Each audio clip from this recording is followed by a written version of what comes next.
Buenas noches, bienvenidos al banquillo, gracias por estar con nosotros. Hoy vamos a revisar la situación de Honduras, cómo se encuentra el país, la visión que tiene el sector empresarial de los acontecimientos que durante esta semana han estado en primera línea de noticias, manifestaciones, tomas de algunos sectores, la visita de la misión que ha enviado la ONU para explorar sobre la instalación de la Sisi en nuestro país. Son algunos de los temas que a continuación abordamos con el abogado Armando Urtecho, director ejecutivo del Consejo Hondureño de la Empresa Privada. Abogado Armando Urtecho, gracias por estar con nosotros. Arranco con el tema de la Empresa Nacional de Energía Eléctrica. Ustedes como sector privado hicieron planteamiento. Al final, ¿quedan satisfechos con lo que decidió el Congreso?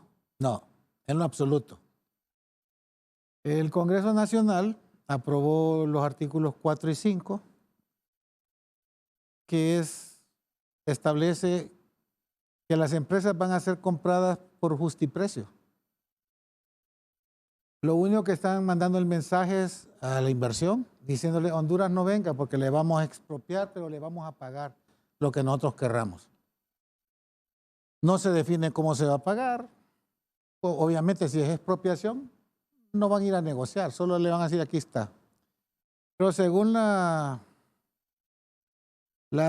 ley y los que hablaron ayer en el Congreso y hoy en la mañana, pues se supone que no es para eso. Pero si no es para eso, entonces, ¿por qué pusieron ese párrafo en ese artículo 4 y artículo 5? O es para presionar, poniéndole la pistola en la cabeza a los generadores para que rebajen los precios y no importa si se comprometen o no con las instituciones financieras que lo están financiando. Nosotros no podemos estar de acuerdo, creemos en la libre empresa, no creemos que el Estado debe hacer expropiaciones bajo el estilo que aprobaron el día de anoche. ¿Y qué era lo que habían planteado, abogado Urtecho, cuando se reunieron? Porque hubo comunicación de la Comisión de Dictamen, de especialistas, de la parte privada, de la parte estatal. Con esto que no quedan de acuerdo ustedes, ¿qué pasó entonces? ¿Para qué fueron? Bueno, yo creo que lo que está ocurriendo es que usted comparece, lo escuchan, pero a la hora de tomar una decisión, olvidan lo que se dijo y hacen lo que quieren desde el inicio del planteamiento que están llevando a cabo. O sea, se reúnen, se escuchan las versiones, pero no se toma ninguna decisión concertada. Todo es por vía de imposición. ¿Ustedes qué esperaban cuando se conversó? ¿Qué les dijeron? Bueno, este era un tema eminentemente técnico, financiero. Es un tema técnico financiero. Nosotros creímos que ese tema lo iban a analizar técnicamente para algunas cosas y el otro, el aspecto financiero que pone en riesgo las inversiones. Y lamentablemente eso como que no les interesa, no les ha interesado y conforme a la propuesta de aprobación, no les interesa lo que le ocurra a las inversiones en el país. Ahora, ¿qué acciones van a tener? Seguramente pronto ya es ley de la República, tras la aprobación del Congreso, se comienza ya una negociación directa con la normativa vigente. ¿Volverán a la mesa de diálogo una vez que entren los procesos de revisión de contratos? Se habla de al menos de 7 contratos de generación que son los que están dañando a la estatal eléctrica. Sí, aquí siempre, a ver, en las últimas semanas el sector privado ha estado bajo ataque mediático y en las redes sociales, como que todos los problemas son del sector privado. Y se excluyen los que tomaron las decisiones. Y esas decisiones se toman en el Congreso Nacional y en el Poder Ejecutivo. Sin embargo, el culpable hoy es el sector privado. Nosotros creemos que eso es incorrecto. El sector privado le ha dado muestras a este gobierno y al anterior que las cosas se pueden hacer correctamente y dentro de la ley. ¿Qué va a ocurrir ahora? Bueno, lo que va a ocurrir ahora es que van a tener que irse a sentar, ya hoy sí, con la pistola en la cabeza, para ir a negociar los contratos. ¿Y ustedes qué acompañamiento van a dar? Porque quienes están en la industria eléctrica son miembros del COED. Bueno, entonces nosotros vamos a tener que ir a revisar eso con cada uno de ellos para ver cuál es el planteamiento que tiene el gobierno de la República. Nosotros íbamos a ir a pelear que aquí no hayan confiscación de bienes. ¿Temen eso? ¿Cómo quedó? Conforme a la redacción del artículo 4 y el 5, ese es el mensaje que mandaron. Ellos hablan de un justiprecio o un precio justo. ¿Y quién lo va a determinar el justiprecio? En la ley no determinaron eso. Es lo que ponga o lo que diga el Estado. Eso es lo que aparece ahí, pero creo que la decisión que tomó el Congreso ayer es soberana la decisión, pero no fue analizada. ¿Esperaban más pensamiento? Bueno, usted ha tenido unos partidos que solo pitan, gritan, pero no analizan. Y eso es lo que ocurrió el día de ayer. No analizaron esa decisión. A menos que lo que no quieren es que en el país haya inversión privada. Pero si es en el sentido, pues que digan, emitan una disposición legal que diga que se prohíbe la inversión privada y se acabó el problema. ¿Cómo analizan ustedes, abogado Urtecho, como sector privado, lo que ha planteado el gobierno de volver un bien público el servicio de energía eléctrica? Porque hablan de una generación que los inversionistas ya incluso están ganando más allá de lo que invirtieron en cantidades elevadas y es momento de un sacrificio. Es el planteamiento bajo el cual piden una revisión de estos contratos y que bajen los costos de generación para la ENE. El mayor costo que tiene en este momento la energía es el robo. Si usted ve las oficinas públicas, las dejan encendidas la energía toda la noche. Y lo pagan. Hay lugares donde no se paga la energía y están encendidos todos los focos. Hubo exoneraciones en el Congreso pasado, hubo exoneraciones que le exoneraba a esta alcaldía, que no se le cobre los parques, ok, perfecto, pero alguien lo paga, alguien lo está pagando o no lo pagan. Decir que es un bien público, bueno, hay que remontarse un poquito al Código Civil de que es un bien, unos fungibles, otros tangibles. No se define eso ahí claramente.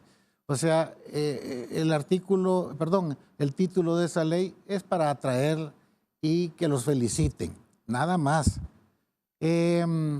Cuando se abrió la industria eléctrica en el país, la gente ya se le olvidó que aquí no había energía y sacaron de emergencia un montón de contratos. Hoy, como dicen que hay bastante energía, entonces hay que bajarle el precio. Que no puede hacer que cada una de las empresas pueden, en base a sus condiciones, decir si puede rebajar o no rebajar. Pero con una pistola en la 100 es difícil ir a hacer una negociación. Y no va a faltar quien diga sobre esto que me señala que muchas de estas decisiones erróneas, que ya me las puntualizaba, que vienen del pasado, las callaron. Bueno, es que mire, este es un tema que es popular, ¿verdad? ¿Por qué? Porque a todo el mundo está esperando que le rebajen la energía. Como todo el mundo está esperando que le rebajen el precio al combustible. Y si el que tiene que rebajar el combustible es el sector privado, entonces nosotros, el gobierno, le estamos rebajando la energía, el combustible a la población. Entonces nos ganamos los aplausos nuevamente. Pero eso puede servir un momento en el tiempo, pero después se ven las repercusiones. Creo que lo que no han dicho son las repercusiones que van a haber a corto plazo. Y ustedes en ese análisis de la repercusión a corto plazo con esta normativa vigente? ¿Qué visualizan? Bueno, nosotros vamos a estar preparados para cuando ellos nos vengan a decir, miren, tenemos este problema aquí en la industria. Hoy no hay gerente en la ENE. El secretario de Estado en el despacho de energía es el actual gerente. O sea que no hay persona capacitada que pueda dirigir la empresa nacional de energía eléctrica en este momento.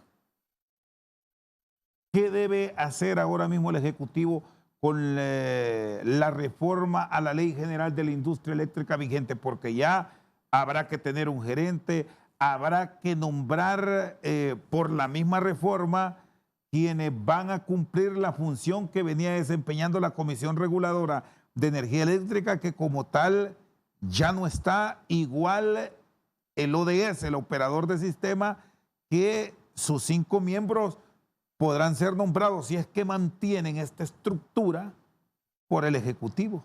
Bueno, se entiende que conforme a esa reforma, ya hoy la CRE va a ser designada por la Presidencia de la República. ¿Cómo quedan los miembros que hoy fueron electos por un periodo? Pueden ser removidos de sus cargos.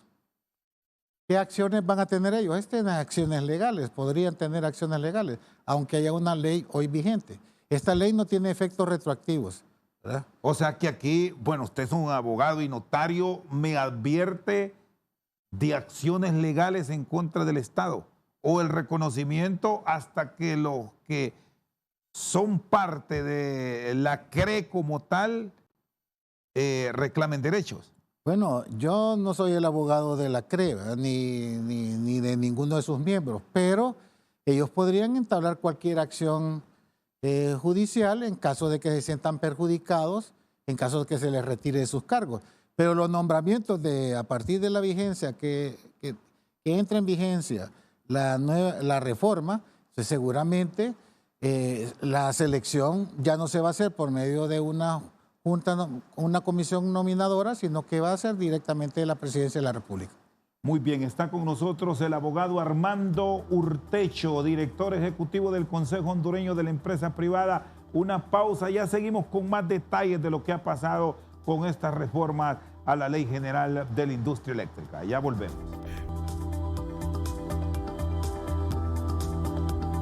Seguimos esta noche al banquillo con el abogado Armando Urtecho, director ejecutivo de la Empresa Privada. Bueno, las otras modificaciones, ¿cómo en un momento crítico para la ENE se deberá actuar para no seguir bajo la politización en una empresa que cada día pierde millones de lempiras? Bueno, esta ley no blinda, esta reforma no blinda la politización. Si usted ve lo que ocurre en estos momentos en el país, es que un partido ganó y sus activistas están exigiendo que los coloquen en los puestos públicos. Que quiten a los que habían y que pongan a los nuestros. Eso va a ocurrir ahorita también en el ENE. Aunque haya un sindicato, también van a exigir lo mismo. O sea, esa parte no está blindada. O sea, ¿viene barrida, abogado? Pues... O por lo menos sí habrán cambios, tan claro. Va a tener que haber cambios y van a ser políticos. Nosotros decimos que en los puestos administrativos lo dirige la administración pública, lo dirige el presidente, en este caso la presidenta de la República. Ella tiene la libre administración del Estado, de la administración pública. Entonces, en base a eso seguramente va a haber cambios en la estructura de la empresa nacional portuaria, y seguramente van a nombrar a los que ellos consideren que son los pertinentes, que ojalá sean las mejores personas, hombres y mujeres, que puedan reunir las calificaciones para estar en esos puestos. Ahora, ustedes como parte de la Junta Directiva van a tener algunas sugerencias, van a plantear cambios bien encaminados para no seguir con esta operatividad en rojo que ha tenido el ENE. Nosotros tenemos una representación ahí y ha estado, primero, dispuesta a colaborar con el gobierno, segundo, que se haga lo correcto conforme a la ley, Y tercero, dar los mejores lineamientos para que el sistema eléctrico funcione adecuadamente.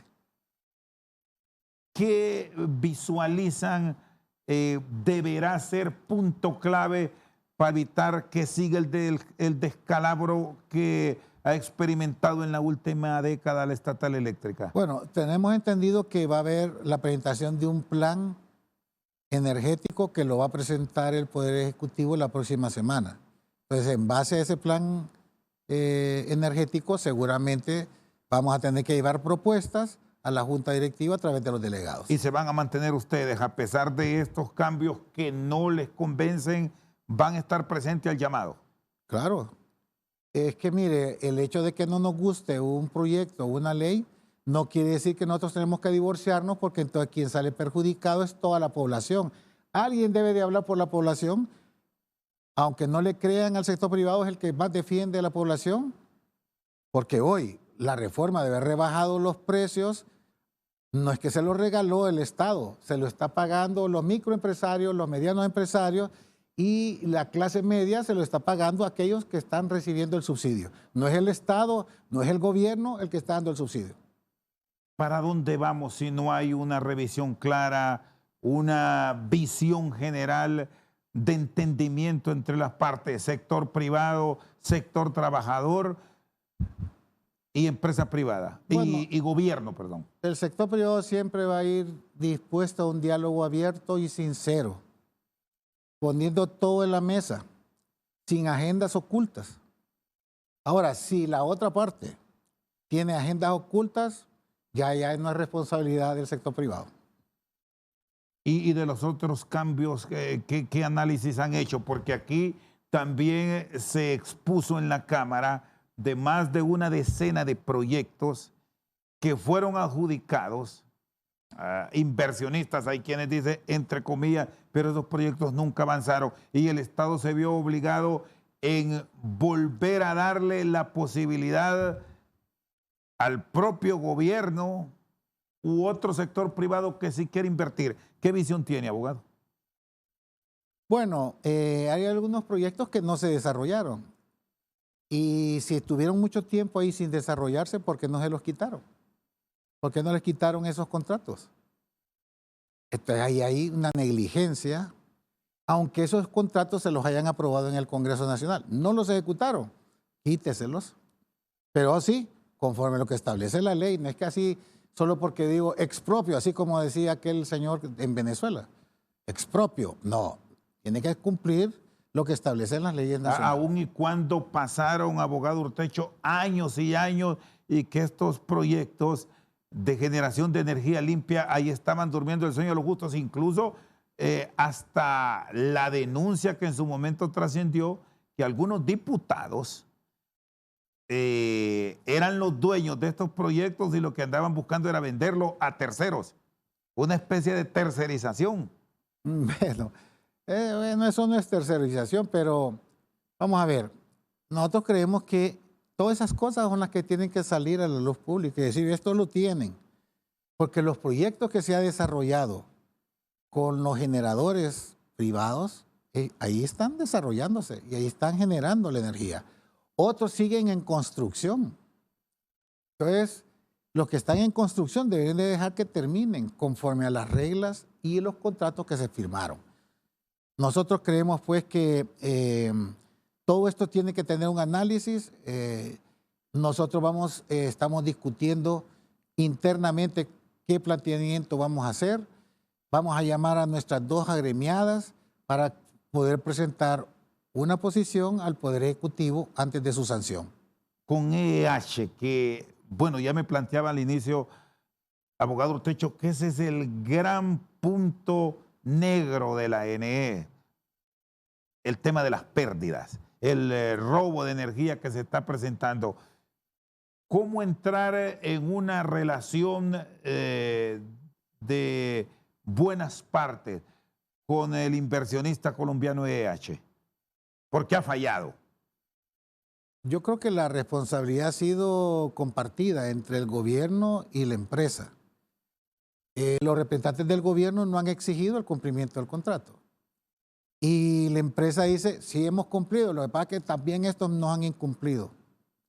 Entonces, hay una relación de incumplimiento de ambas partes. Obviamente que los funcionarios hoy no va a decir, el anterior funcionario es el responsable, no lo quieren decir. Porque puede hacer que ellos se miran en el futuro diciendo, ahora usted es el responsable.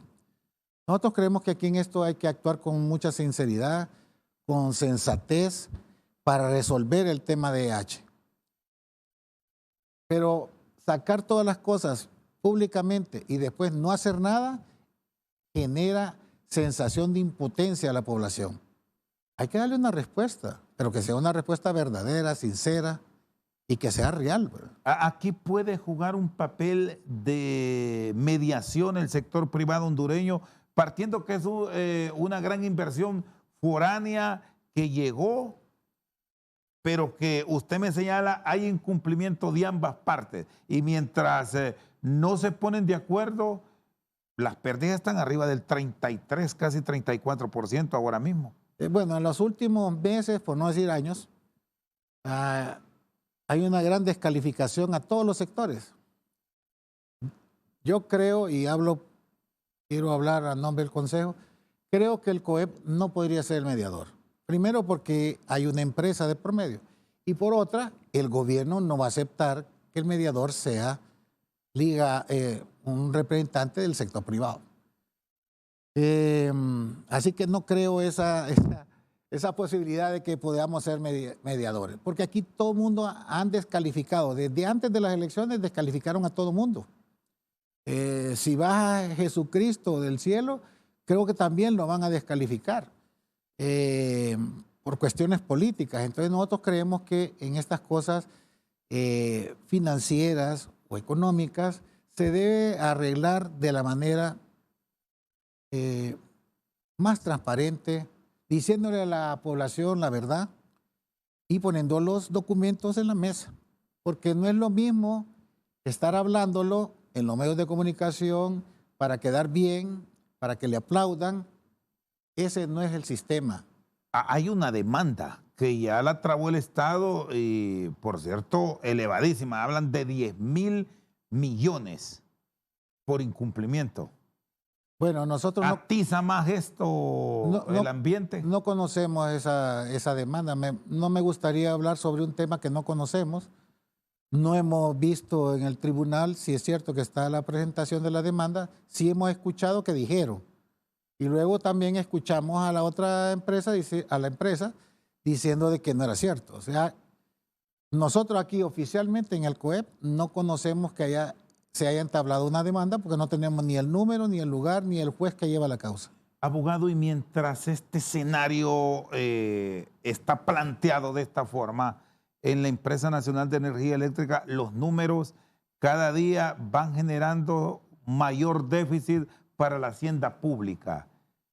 ¿Qué le depara a la estatal eléctrica? Porque está sujeta su recuperación a inversión local y préstamos, lo más seguro en el extranjero, no de la banca nacional.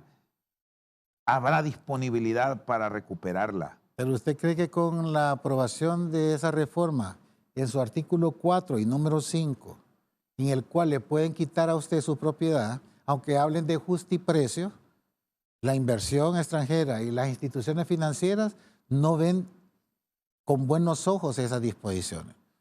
Entonces, ¿la deuda va a crecer? Sí va a crecer.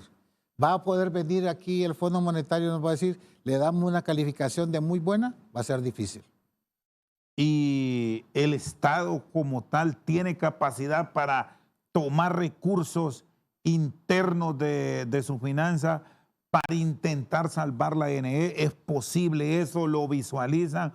¿O viendo la situación de la empresa, es camino difícil de llevar? Yo creo que esa respuesta, la única persona que lo puede decir es la secretaria de Estado en Finanzas.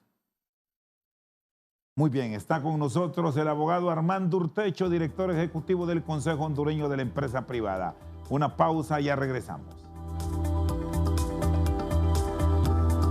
Con el abogado Armando Urtecho. Ha sido una semana dura, caliente, de desvelos, ¿Quedaron satisfechos con el tema del transporte? Bueno, mire, este es un tema que es viejo, es recurrente. La exigencia del sector transporte de carga es que le paguen, en primer lugar, que le paguen la tarifa del 1.24 por kilómetro recorrido. Luego exigieron otras cosas que el gobierno de la República le va a cumplir a los transportistas. Nosotros el día de ayer suscribimos el acuerdo en el sentido que vamos a hacer un llamado a todas las empresas que hacen uso del servicio del transporte de carga en el país que cumplan lo establecido en esa ley. Nosotros nunca vamos a estar en contra de que se cumpla la ley. Sin embargo, pues los transportistas aprovecharon para incorporar otros temas que no son correspondientes al sector privado. Pues, digamos así, que el COEP tuviera que aprobar una decisión. Nosotros no damos los permisos, no autorizamos los permisos. El tema de las básculas, eso no depende del sector privado, depende de los gobiernos. Luego, ¿qué tiempo le van a entregar los permisos? La escuela de conductores, todo eso está, aunque esté en la ley, eso corresponde no a la gremial COEP, sino que exclusivamente al Instituto Hondureño del Transporte Terrestre. Ellos son los que deben de ser más activos, ser mucho más flexibles en cuanto al otorgamiento de los permisos, revisión de los permisos, la revisión de los furgones, el peso, las medidas. Eso corresponde, obviamente, que todo eso debe de haber ¿cómo explicárselo? Debe haber un compromiso de ambas partes, tanto del que contrata a los transportistas de carga como al dueño de la carga para cumplir los pesos, medidas, el transporte de un lugar a otro, que cumpla las medidas de seguridad, que le cumplan al transportista, que se le pague no en 60 días, sino que en 7 o 10 días, como propusieron. Todas esas reglas están establecidas en los contratos. Si yo firmo un contrato, yo voy a tratar de cumplir el contrato. Bueno, no voy a tratar, tengo que cumplir el contrato. Lo que ha ocurrido es que ellos manifestaron en las reuniones que muchos de las empresas o empresarios que los contrataban no les pagaban a tiempo, que les llenaban más el furgón con mayor peso y eso era ilegal. Pero sin embargo, el gobierno de la República hizo algunas salidas con ellos, firmaron un acuerdo paralelo y nosotros esperamos que van a llevar un proyecto de ley al Congreso y ahí nos vamos a pronunciar sobre toda la reglamentación que van a cambiar. En el tema puntual que corresponde al Consejo Hondureño de la Empresa Privada, dan por sentado que no hay ninguna dificultad, que ya se resolvió con el transporte de carga, abogado. Nosotros creemos que sí. Y ahora, bueno, a partir del día lunes empezamos a mandar las notas para que cumpla el tema de la tarifa. Es 1.24, esto es 1.24 en dólar, ¿verdad? En dólar, sí.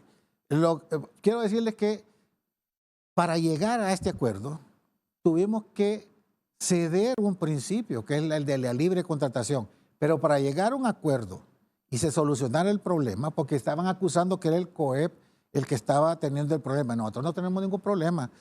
Cuando a nosotros no nos gusta una ley, Rosendo, tenemos dos alternativas: o quedarnos callados o interponer un recurso ante el Poder Judicial. No nos gusta una ley, le interponemos un recurso. No nos parece una disposición, yo interpongo el recurso. O el empresario interpone ese recurso. Pero aún así, violando nuestro propio principio ideológico, aceptamos el acuerdo y se suscribió el acuerdo. para llegar a acuerdos. Sí, a propósito, así rápido, retomo el tema de la ENE, como no están de acuerdo, van a presentar recursos de inconstitucionalidad. Eso va a depender de lo que tengamos de diálogo con nuestras organizaciones y lo que nos diga la Junta Directiva. No se ha definido eso. No. Bueno, seguimos con esto del transporte porque lo que genera en este momento crítico de la economía, porque hay dificultades, abogado Urtecho, es que al final el sector empresarial no pierde, porque estos costos que ya se fijaron de 1.24 en lo que a ustedes concierne, se los trasladan al consumidor final. Eso es lo que siempre dicen, ¿verdad? Pero si yo, empresario, traslado todos los costos al consumidor final, el consumidor final va a dejar de utilizar mi servicio, ya no me va a comprar los productos o los va a comprar en forma diferida. Entonces, no es cierto que se le traslade inmediatamente al consumidor. Eso es lo que dicen siempre los populistas, ¿verdad? Sean de derecha o de izquierda. Pero en realidad el conflicto no es ese. El conflicto va a ser, tenemos dos opciones, o llevar los productos o encarecerlos o que desaparezcan del mercado. Esos tres temas usted los tiene ahí seguros. ¿Cómo está trabajando el sector privado en otro conflicto? Porque bueno, alguien dirá, solo están hablando de cosas negativas, pero son la realidad y ya vamos a pasar también a aspectos que son positivos. Este conflicto de los ganaderos con la distribución de la leche y la solicitud para que se les mejore. Hay sectores que forman parte de las gremiales del sector privado. ¿Hay alguna posibilidad de que ustedes aquí sí medien, abogado? Bueno, ahí el tema en este momento está a cargo de la FENAC, que es la Federación de Ganaderos y Agricultores de Honduras. Dentro de su organización tienen agremiados a los productores de leche y a los industriales de la leche. Entonces ellos seguramente van a llegar a un arreglo y vamos a tener una solución, si no el día de hoy, pues posiblemente el día de mañana, donde todas las partes están reunidas. ¿Les preocupa como sector privado todo lo que está pasando ahora mismo en el país? Porque más allá de estar resolviendo conflictos a diario, los niveles de inflación que estamos registrando, y esto es para todo el mundo, por el tema de los altos precios de los combustibles, los insumos agrícolas por las nubes, esta guerra Rusia-Ucrania tan distante pero tan cercana para aspectos de la economía nuestra, la economía local. Vea, nosotros creemos que se presentó por parte de la Gerencia de Política Económica del COEP las repercusiones que tenía la guerra y la seguridad alimentaria. Sin embargo, como claro, lo presentó el COEP, entonces como que no leyeron el documento. Nosotros tenemos una crisis, tenemos que seguir apoyando a la parte agrícola del país porque los insumos que van a venir de China o de la propia Ucrania van a ser altísimos. Entonces nosotros produzcamos nuestra propia comida. Creemos que esos dos aspectos como que no están siendo visualizados y analizados en el país. Los agrícolas hondureños muy rara vez reciben un beneficio del Estado. Van a decir por ahí que ya se arregló lo de Banadesa, pero no es esa la forma que hay que ayudarle al ganadero. Hay que darle facilidades, pero no regalarle dinero, ni condonárselas, porque si no, Banadesa, aunque le den más dinero, va a ir a la quiebra siempre. Nosotros creemos que es integral, hicimos una propuesta de manera integral, que creo que deben de revisarla. Y por lo tanto, lo que va a ocurrir de hoy en adelante es que tienen que revisar cada uno de los costos. Porque aquí la gente dice, mire que al ganadero que... No voy a poner al ganadero, voy a poner el ejemplo de que el que cultiva el tomate en Comayagua. No, ¿por qué me está pidiendo más dinero? Bueno, y lo voy a llevar a Tegucigalpa. La mayor parte de la gente que lo traía de Comayagua fracasó 3 días y se le perdió su cosecha. ¿Por qué? Porque no lo pudo entregar a los supermercados de Tegucigalpa.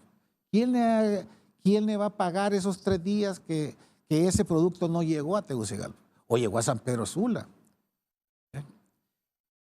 Hubo una crítica para el COEP porque no se le hacen al gobierno. Mire, aquí tenemos un problema de loca, ya perdimos la exportación por 3 días.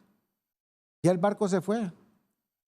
¿Quién le agradece a ese productor que cultivó, pero que su producto no se pudo ir porque hubo una paralización completa en el país? Nadie. Y nadie se responsabiliza por eso. Nadie.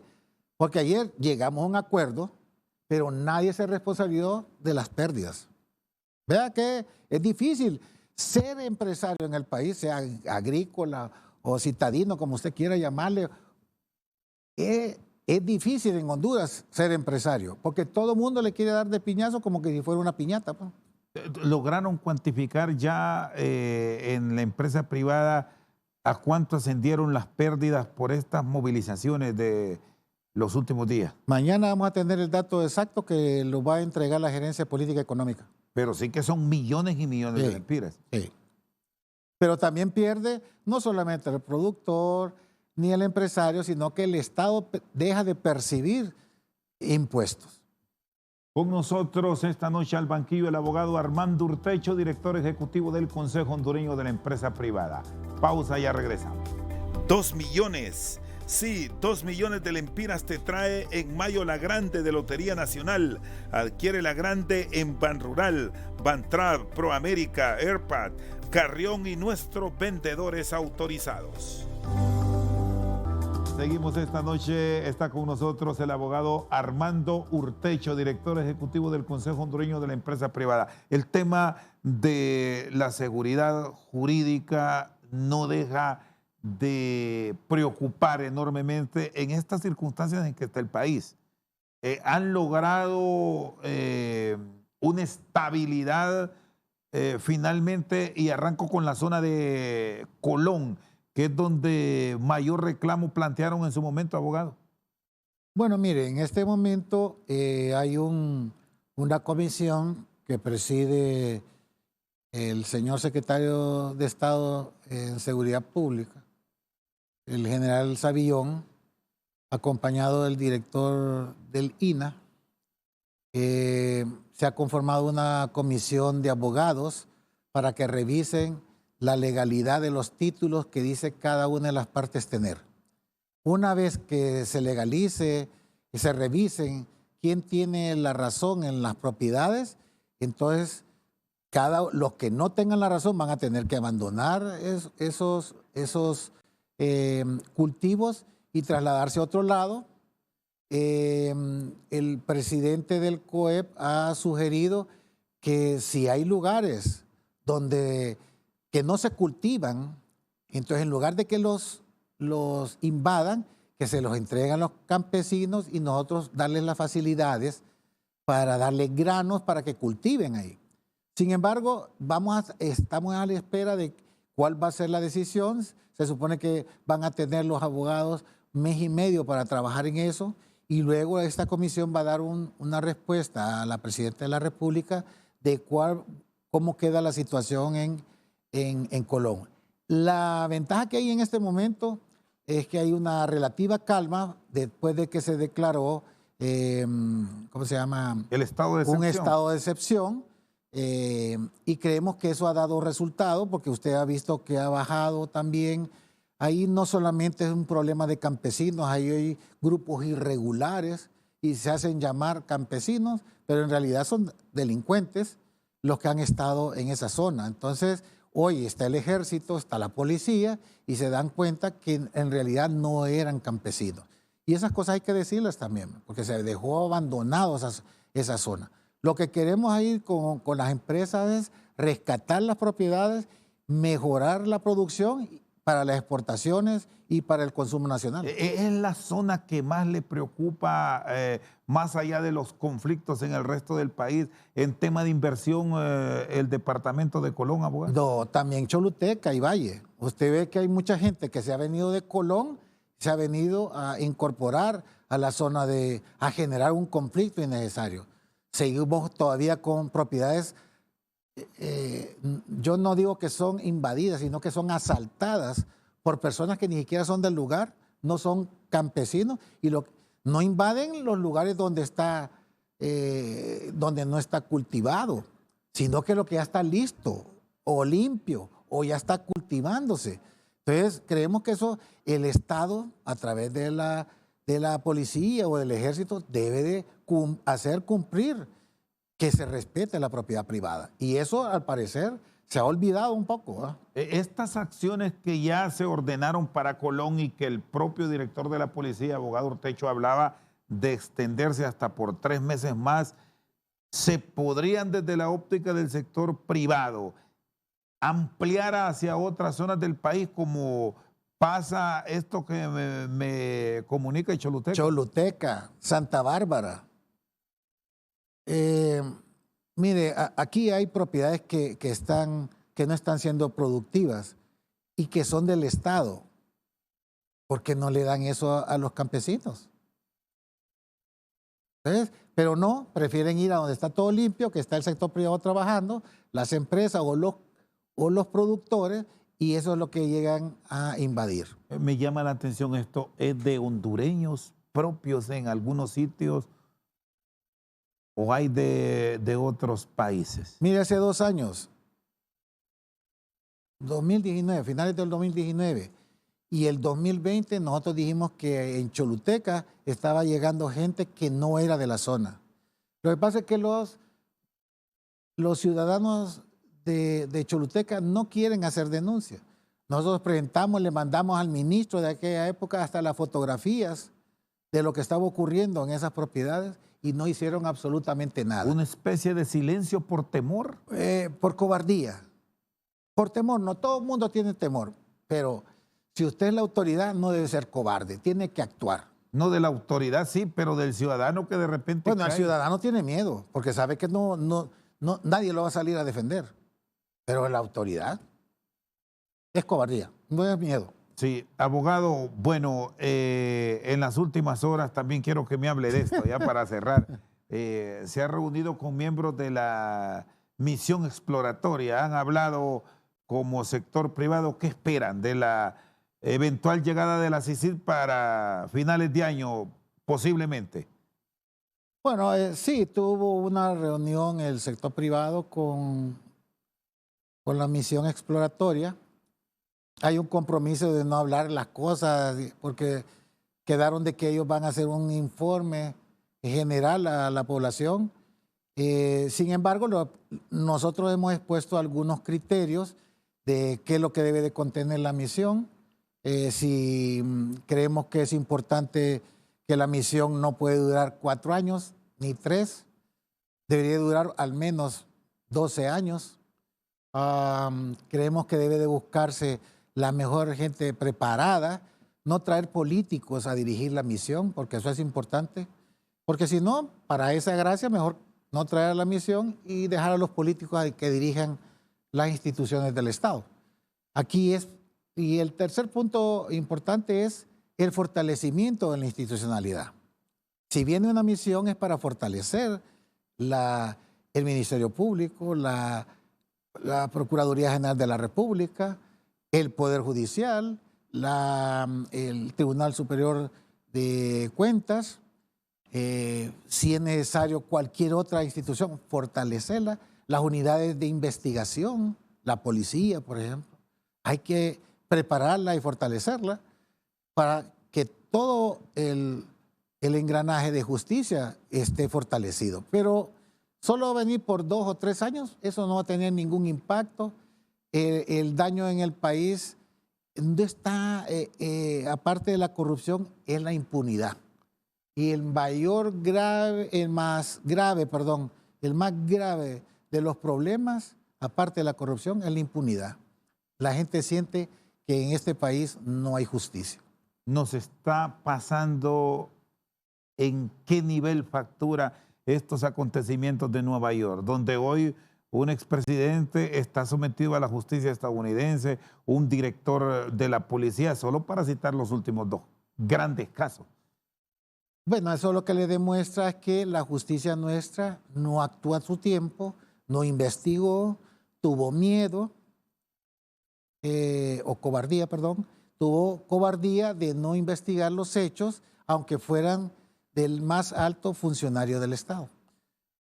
Si eso hubiese ocurrido en el país y se hubieran hecho las investigaciones, no estuviéramos en la vergüenza pública de una extradición. Nosotros tenemos que hacer justicia en Honduras, no esperar que se haga la justicia en otro país. Como miembro del sector privado y abogado, ¿qué piensa del informe que se ha presentado a nivel de la Cámara sobre la forma en que se llevaron los procesos de extradición? Bueno, es que al no tener una ley clara y precisa, sino a través de un auto acordado, el funcionario no está obligado tanto para dar cumplimiento ágil de una extradición. Pero ahí la responsabilidad de todos, del Poder Legislativo, porque no emitió una ley. Hoy están apurados porque se hizo la extradición de un alto funcionario del Estado, de un alto funcionario policial, pero ¿por qué no se hizo antes? Bueno, todavía tienen tiempo, ahora hay un nuevo Congreso que prepare una ley que sea ágil, eficiente, que tenga los plazos correctos y que se le garantice al ciudadano sus derechos. Es decir, usted sí aboga por tener una ley de extradiciones en Honduras. Pues yo no creo en la extradición, le diré, Chendo. Personalmente no creo en la extradición. Yo creo que hay que juzgar a las personas en Honduras. ¿Por qué? ¿Usted no estaría de acuerdo en que se sigan despachando personas señaladas por narcotráfico de Honduras? Entonces quiere decir que nadie quiere que se fortalezca la institucionalidad hondureña. Su apuesta es por que se juzguen aquí. Aquí hay que juzgarlos, hay que condenarlos. Sí hay que condenar, pero también hay que absolver si la persona es inocente. Bueno, cierro con usted, abogado. Han pasado ya un poco más de 100 días de la administración de Xiomara Castro Sarmiento. ¿Qué destaca? ¿Hay logros que desde la óptica empresarial son buenos? A ver, yo creo que el gobierno entró con una gran popularidad, con un gran respaldo popular. En 100 días no se puede evaluar si un gobierno en realidad está haciendo lo correcto o no. Creo que inició un poco mal, en el sentido que la oposición la tenía dentro de su propio partido. No dio una línea clara de dónde va a estar la inversión, dónde va a estar la generación de empleo. Al contrario, el Congreso eliminó una ley que era para generar empleo, pero de ahí nosotros no le vemos un proyecto de generación de empleo masivo. Muy bien, le agradezco, abogado, muy amable. Bueno. El abogado Armando Urtecho, director ejecutivo del Consejo Hondureño de la Empresa Privada, con nosotros esta noche al banquillo. Por su sintonía, muchas gracias.